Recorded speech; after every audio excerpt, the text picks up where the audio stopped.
Hello বন্ধুরা, কেমন আছো সবাই? আশা করছি সকলে ভালো আছো। প্রিয় বন্ধুরা, আজকে তোমাদের জন্য নিয়ে এলাম আরও একটি নতুন গল্প। আশা করছি তোমাদের দাঁড়িয়ে যাবে, তাই ভিডিওটা শুরু থেকে শেষ পর্যন্ত দেখো। রোজ রাতে তেল আর কলা নিয়ে তার ঘরে ঢুকত। কিছুক্ষণ পর সে যখন ঘরের বাইরে বের হতো তখন তার পুরো শরীর ঘামে ভিজা থাকত। এই কাজটা সে বাড়ির সকলকে লুকিয়ে করত, কিন্তু আমি তার সবকিছুই দেখতে পেতাম, কারণ ওই সময় আমি রান্নাঘরে কাজ করতাম। এটা তার প্রতিদিনের ঘটনা ছিল। ও তেল আর কলা নিয়ে কি করত এটা জানার জন্য আমি একদিন ওর ঘরে লুকিয়েছিলাম। কিছুক্ষণ আগেও ঘরে ঢুকেছে। এরপর আমি যা দেখলাম সেটা দেখে আমার পায়ের তলা থেকে মাটি সরে গেল। কারণ আমার নাম সাবিনা আক্তার। আমার জন্য একটা দরিদ্র পরিবারে আমার মা বাবা অন্য লোকের খেতে কাজ করে দুবেলা দুমুঠো অন্ন জোটাতে। আমি আমার বাবা মায়ের একমাত্র সন্তান ছিলাম। টাকা পয়সার অভাবে তারা আমাকে লেখাপড়া শেখাতে পারেনি। আমাদের কোন রকমে দিন কাটত। আমার বয়স ছিল 11 বছর। মা বাবাকে সারাদিন কাজ করতে দেখে আমার খারাপ লাগত, আর তাই আমি ওদের সাথে কাজ করতে চলে যেতাম। কিছুদিন পর বাবার খুব শরীর খারাপ হয়। আমরা ওনাকে হাসপাতালে নিয়ে যাই। সেখানে ডাক্তার আমাদের 1000 টাকা খরচার কথা বলে। আমাদের কাছে এত টাকা ছিল না, তাই মা জমিদার বাবুর কাছে যায়, যার খেতে আমরা কাজ করতাম। মা জমিদার বাবুর কাছে আঁচল ছড়িয়ে ভিক্ষা চায়, কিন্তু জমিদারবাবু এত টাকা দিতে রাজি হয় না। উনার কাছে এইটা টাকা দেয়া কোনো ব্যাপার নয়, কিন্তু তাও উনি কোনো সাহায্য করলেন না। টাকার অভাবে আমার বাবার ঠিকমতো চিকিৎসা হয় না, আর উনি আমাদের ছেড়ে চলে যান। এখন আমাদের মাথার উপর থেকে ছাতা সরে গেছিল। আমাদের সংসার চালানো আর সাহায্য করার মতো কেউ ছিল না। কোনো রকমে আমি আর মা নিজেদেরকে সামলে আবার সাধারণ জীবন যাপন শুরু করলাম। আমরা সারাদিন খেতে কাজ করে নিজেদের পেট চালাতাম। ভেতরে ভেতরে আমার জমিদার বাবুর উপর খুব রাগ ছিল, কিন্তু আমার কিছু করার ছিল না। একদিন শহর থেকে কিছু ধনী লোক আসে। তারা জন্মদিন পালন করার জন্য গরিবদের ভোজ খাওয়ায়। আমরা তো এটাও জানতাম না যে আমাদের জন্মদিন কবে, কিন্তু বড়লোকদের ভোজ খেয়ে আমরা তাদেরকে আশীর্বাদ করি। এইভাবে বেশ কিছুদিন চলল। হঠাৎ একদিন মাও এই পৃথিবী ছেড়ে চলে গেল। মা আমার শেষ আশ্রয় ছিল। এখন আমার কেউ নেই। আমি খুব ভেঙে পড়েছিলাম। এই অবস্থায় আমার কাকা কাকিমা আমাকে তাদের বাড়িতে নিয়ে যায়। কিন্তু কাকা কাকিমা কখনোই নিজের মা বাবা হয়ে উঠতে পারে না। এই কথাটা আমি তাদের বাড়িতে পা রাখার পরই বুঝতে পেরেছিলাম। তারা তাদের নিজের মেয়েকে ভালো খাবার দিত, ভালো জামা কাপড় দিত, আর আমাকে দিয়ে বাড়ির সব কাজ করাতো। আমার সাথে ভালো করে কথা বলা তো দূরে থাক, আমার দিকে ফিরেও তাকাতো না। কিন্তু আমি এটাকে নিজের ভাগ্য মনে করে মেনে নিয়েছিলাম। একদিন আমি যখন বাসন মাজছিলাম তখন কাকা শহর থেকে ফিরে আসেন। এসে আমার কাকিকে বলেন যে শহরের একটা বাড়িতে কাজের মেয়ে দরকার। আমরা বরং সাবিনাকে সেখানে কাজ করতে পাঠিয়ে দিই। সাবিনা ওখানে কাজ করবে, আর আমাদের হাতে টাকা আসবে। আমার কাকিমা এই কথাটা শুনে খুব খুশি হন। আর হবে নাই বা কেন, কিছু না করে টাকা পাওয়া যাবে যে। পরের দিন কাকা আমাকে শহরে নিয়ে আসেন, আর একটা বড় বাড়িতে নিয়ে যান, যেখানে একজন মহিলা, তার 2 কন্যা সহ মোট 3 জন একসাথে বসেছিল। কাকা ওনাকে সালাম করেন, আর আমার দিকে ইশারা করে বলেন যে আজ থেকে আপনার বাড়ির সব কাজ এই মেয়েটা করবে। আমি ওকে সকালে এখানে দিয়ে যাব, আর বিকেলে ফেরত নিয়ে যাব। সেই ম্যাম সাহেব আমার দিকে তাকিয়ে জিজ্ঞেস করেন যে আমি তার বাড়ির সব কাজ করতে পারবো কিনা। আমি মাথা নাড়ালাম। আমি জানতাম যে এত বড় বাড়ির সব কাজ একা হাতে সামলানো খুব একটা সহজ হবে না, কিন্তু আমার রাজি হওয়া ছাড়া আর কোনো উপায় ছিল না। কাকা কাকিমার ভয়ে আমাকে রাজি হতে হলো। সেই মালকিন আমাকে সব কাজ বুঝিয়ে দিলেন, আর আমি রান্নাঘরে কাজ করতে শুরু করলাম। আমি সারাদিন কাজ করতাম, আর রাতে কাকা আমাকে বাড়ি নিয়ে যেত। বাড়ি গিয়ে শুকনো রুটি খেয়ে গরমের মধ্যে ঘুমিয়ে পড়তাম। পরের দিন সকালে কাকা আমাকে আবার মালকিনের বাড়িতে দিয়ে আসত। কিছুদিন এইভাবে চলল। একদিন মালকিনের বাড়িতে অনেক অতিথি আসে, আর তাই কাজও অনেক বেড়ে যায়। সেই জন্য মালকিন আমাকে বাড়ি পাঠায় না। উনি আমার কাকাকে বলেন যে যতদিন আমার অতিথিরা এই বাড়িতে আছে ততদিন সাবিনাকে এখানে থাকতে দিন, কারণ রাতে সবাই দেরি করে খায়। তাই কাজও অনেক বেড়ে যায়। কাকা আমাকে না নিয়ে বাড়ি ফিরে গেল। আমি অনেক রাত অবধি কাজ করতাম, আর মালকিন তার বাড়িতে থাকার জন্য আমাকে একটা ঘর দিয়েছিলেন। কাকা কাকিমার বাড়িতে থাকা থেকে আমার এখানে থাকতে বেশি ভালো লাগত, কারণ এখানে আমি ভালো খাবার পেতাম।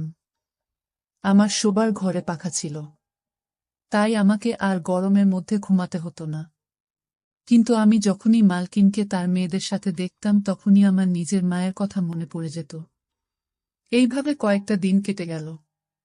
মালকিনের অতিথিরা ফিরে গেল, কিন্তু মালকিন আমাকে বাড়ি পাঠালেন না। তিনি আমার কাকাকে পরিষ্কার করে বলে দিলেন যে সাবিনা এখন থেকে এখানেই থাকবে। মালকিন আর তার ছোট মেয়ের সাথে আমার ভালো সম্পর্ক গড়ে উঠেছিল। উৎসবের দিন মালকিন আমাকে নতুন জামাকাপড় দিতেন। ওনার ছোট মেয়েটি খুব ভালো ছিল, আমার সাথে খোলা মনে মিশত। কিন্তু ওনার বড় মেয়েটি একটু রাগী ছিল। সে আমার সাথে বাড়ির কাজের লোকের মতো ব্যবহার করত, আর আমার সাথে ঠিক করে কথা বলতো না। একবার মালকিন আর তার মেয়েদের একটা বিয়ের ফাংশনের জন্য 3 দিন বাড়ির বাইরে থাকতে হয়। যাবার আগে মালকিন আমাকে তার বাড়ির দায়িত্ব দিয়ে যান। বলে যান যে তার বাড়ির খুব ভালো করে দেখাশোনা করতে। আমি অনেক দিন ধরে ওদের দেখাশোনা করছিলাম, তাই ওরা আমাকে বিশ্বাস করত। আমি বললাম যে এত বড় বাড়িতে আমার একা থাকতে ভয় লাগবে।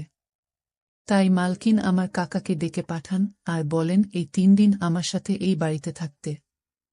কাকার সঙ্গে সঙ্গে রাজি হয়ে যায়, আর মালকিনরা বেরিয়ে পড়ে। আমি কাকা আর আমার খাবার বানালাম আর খেয়ে শুয়ে পড়লাম। রাত 12টার সময় কাকা ঘুম থেকে উঠে ঘরের দরজা খুলে বাইরে বেরিয়ে গেল। দরজা খোলার আওয়াজে আমার ঘুম ভেঙে যায়। ভাবলাম কাকা হয়তো জল খেতে রান্নাঘরে গেছে। কিন্তু বেশ কিছুক্ষণ পরে যখন উনি ফেরত এলেন না, তখন আমি কাকা কি করছে দেখার জন্য ঘরের বাইরে বেরিয়ে এলাম। আমি কাকে এধার ওধার খুঁজতে লাগলাম। হঠাৎ আমি মালকিনের ঘর থেকে একটা শব্দ শুনতে পাই। আমি মালকিনের ঘরে উঁকি মেরে দেখি ওখানে আমার কাকা মালকিনের আলমারিতে কিছু একটা খুঁজছে। আমি জিজ্ঞেস করলাম কি খুঁজছেন কাকা? কাকে একটু ঘাবড়ে গিয়ে বলে কিছু না, এমনি আমার এটা দেখছিলাম। কত সুন্দর আলমারি। আমি বুঝতে পারলাম কাকা চুরির মতলব করছে। সে তার গ্রামে ছোটখাট চুরি প্রায় করেই থাকত, আর এত বড় বাড়িতে নিজেকে একা পেয়ে সে কি করে লোভ সামলায়।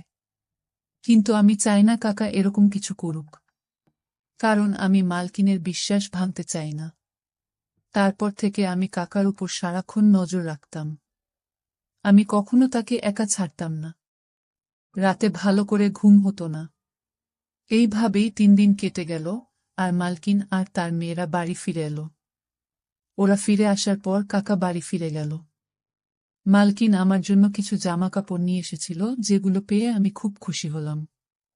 একদিন রাতে যখন আমি রান্নাঘরে কাজ করছিলাম, তখন আমি মালকিনের ছোট মেয়েকে তার ঘরে তেল আর কলা নিয়ে যেতে দেখি। সে চুলের মতো লুকিয়ে লুকিয়ে তার ঘরের দিকে গেল যাতে কেউ তাকে দেখে না ফেলে। আমার জিনিসটা একটু অদ্ভুত লাগলো। আখি দিদি তেল আর কলা নিয়ে কি করবে? মালকিনের স্বামী কিছু বছর আগে মারা গেছিলেন। তারপর থেকে উনি তার 2 মেয়ের সাথে একাই থাকেন। নিজেদের ব্যবসা থাকার জন্য ওনাদের কখনো টাকা পয়সার অভাব হয়নি। আমি আখি দিদির ব্যাপারটা এড়িয়ে গেলাম। ভাবলাম পড়াশোনা জানে, হয়তো কিছু একটা করছে। তার বন্ধুরা রোজ বাড়িতে আসত, আর ওরা সবাই মিলে কিছু একটা প্র্যাকটিক্যাল করত। তো একদিন আমি দিদিকে জিজ্ঞেস করলাম যে আপনারা সব বন্ধু মিলে কি করেন? তো সে বলল যে আমরা বিজ্ঞান নিয়ে পড়াশোনা করি, তাই আমাদের প্র্যাকটিক্যাল করতে হয়। আমি কিছুই বুঝলাম না।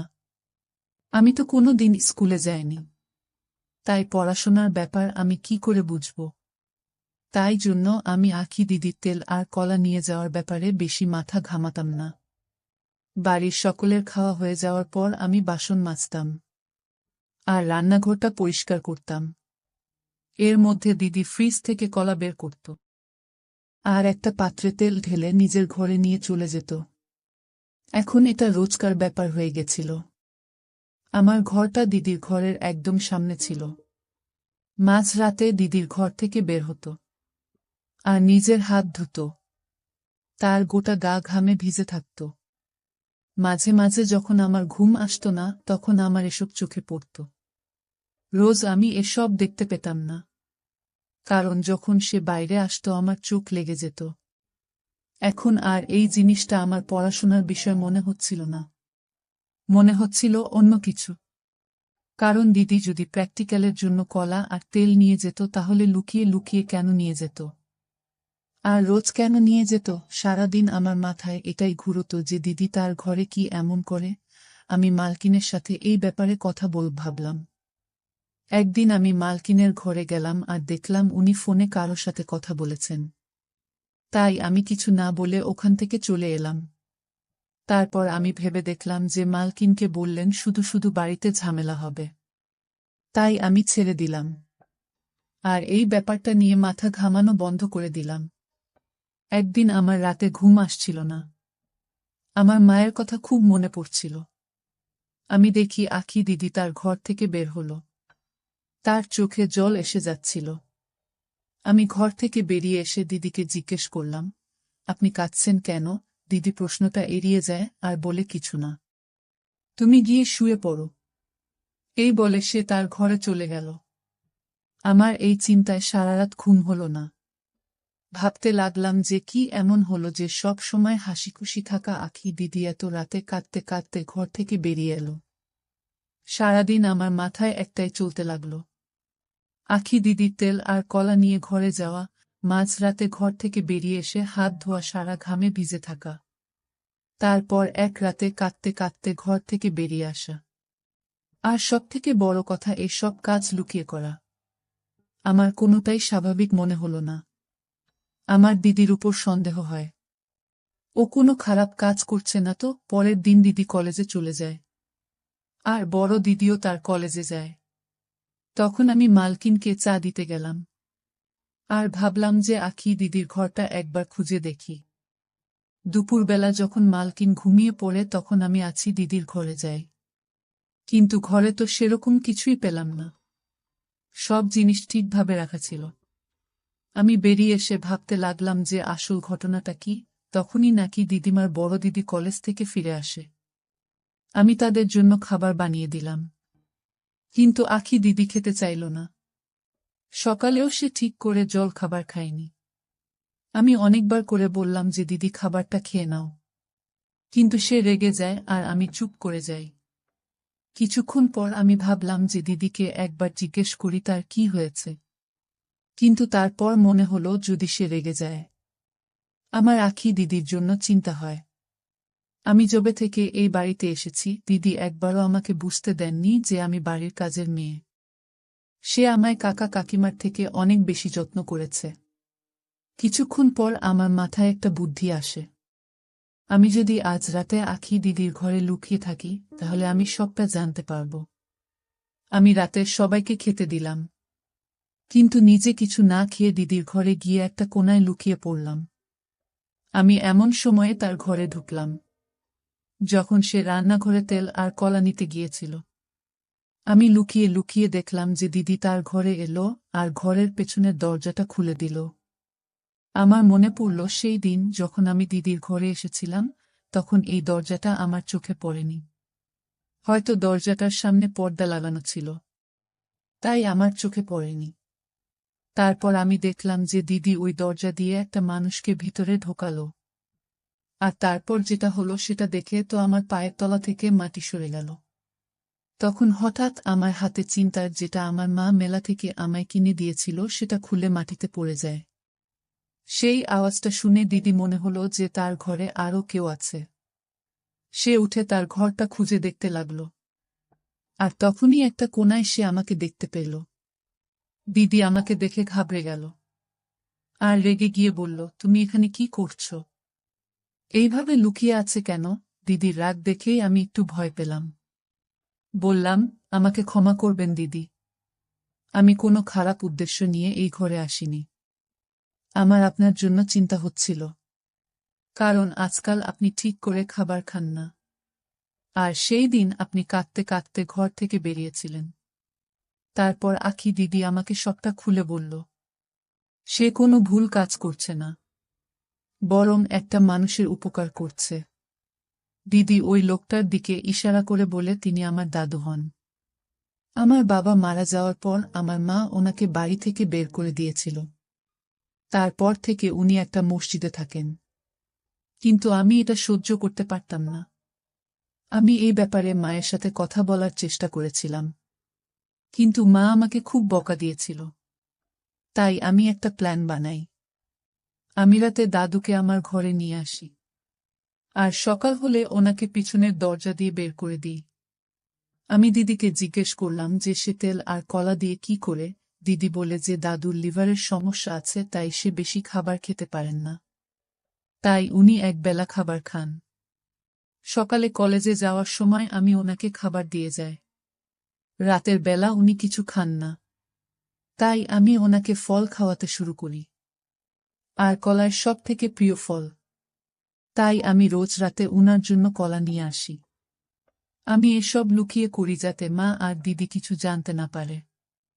আর দাদুর হাঁটুতে খুব ব্যথা, তাই আমি রোজ তেল নিয়ে আসি ওনার হাঁটুতে মালিশ করার জন্য। অনেকক্ষণ ধরে মালিশ করার পর আমার গা ঘামে ভিজে যায়, আর আমি বাইরে হাত ধুতে যাই। সেদিন আমার দাদুর শরীরটা ভালো ছিল না, তাই আমার চোখে জল চলে এসেছিল। দিদির কথা শুনে আমার মনের সব আশঙ্কা দূর হয়ে যায়। আমি চুপচাপ নিজের ঘরে ফিরে আসি। ঘরে এসে আমি ভাবতে লাগলাম আমার মালকিন এতটা নিষ্ঠুর কি করে হতে পারে, যে তার অসুস্থ শ্বশুরমশাইকে বাড়ি থেকে বের করে দেন। তার সাথে সাথে আমার আখি দিদির উপর গর্ব হয়।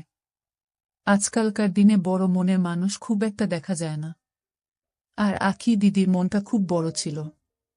এই সমাজটা বড় নিষ্ঠুর হয়ে গেছে। তারা বয়স্ক মানুষদের বাড়ি থেকে বের করে দিচ্ছে। আমি ভালো করে বুঝতে পারলাম যে মানুষ অন্যের কষ্ট বোঝে না। যখন সেই কষ্ট সে নিজে অনুভব করে তখনই তার মর্ম বোঝে।